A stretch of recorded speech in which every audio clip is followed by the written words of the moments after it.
আলাইকুম প্রিয় ছাদ বাগানী বন্ধুরা। তো আজকে আপনাদের সামনে আমার জালি কুমড়া বা চাল কুমড়া গাছ নিয়ে হাজির হয়েছে। তো আসলে এই গাছের ফলে মেন যে সমস্যাটা হয় সেটা হচ্ছে আপনার এক ধরনের ভিমরুল টাইপের পোকা আছে। এটার কচি ফলগুলোকে আক্রান্ত করে এবং ভিতর থেকে পরবর্তীতে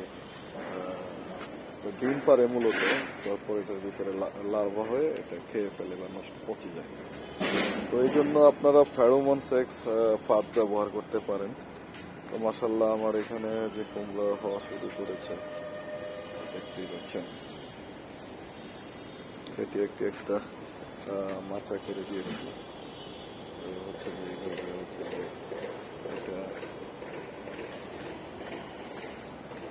ফলন শুরু হয়েছে। তো এখন এটার এক্সট্রা কিছু কেয়ার আছে, সেটা হচ্ছে যে যদি সম্ভব হয় একটু এটাতে পানিটা একদম টাইম টু টাইম মেনটেন করতে হবে, অন্যথায় হচ্ছে যে ফলনটা আশানুরূপ হবে না। আর তাছাড়া হচ্ছে যে পরাগায়নের যে বিষয়টি আছে সেটিও মাথায় রাখতে হবে। ফুল ওঠার পর পুরুষ এবং স্ত্রী ফুলের পরাগায়ন করিয়ে দিতে হবে, এতে ফলনের হারটা অনেক বেশি আসবে। এবং সেই সাথে হচ্ছে যে নতুন যে ফলগুলো আছে সেগুলো হচ্ছে যে ফেরোমন সেক্স পাত যদি না থাকে সেই ক্ষেত্রে হচ্ছে যে ব্যাগ দিয়ে নতুন মুড়িয়ে রাখতে হবে। আর গাছের খাবার 15 দিন অন্তর অন্তর খোল পচা পানি এবং হচ্ছে যে কম্পোস্ট জৈব সার যেগুলো আছে সেগুলো আপনি ব্যবহার করবেন, যেহেতু এটা নিজে খাবেন।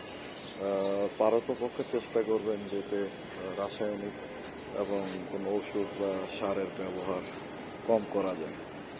তো বন্ধুরা, সবাই ভালো থাকুন, হ্যাপি গার্ডেনিং, সবার সময় কাটুক এবং সেই সাথে হচ্ছে যে সবার বাগান ফুলে ফলে সমৃদ্ধ হয়ে উঠুক এই প্রত্যাশায় আজকের মতো এখানেই। আসসালামু আলাইকুম।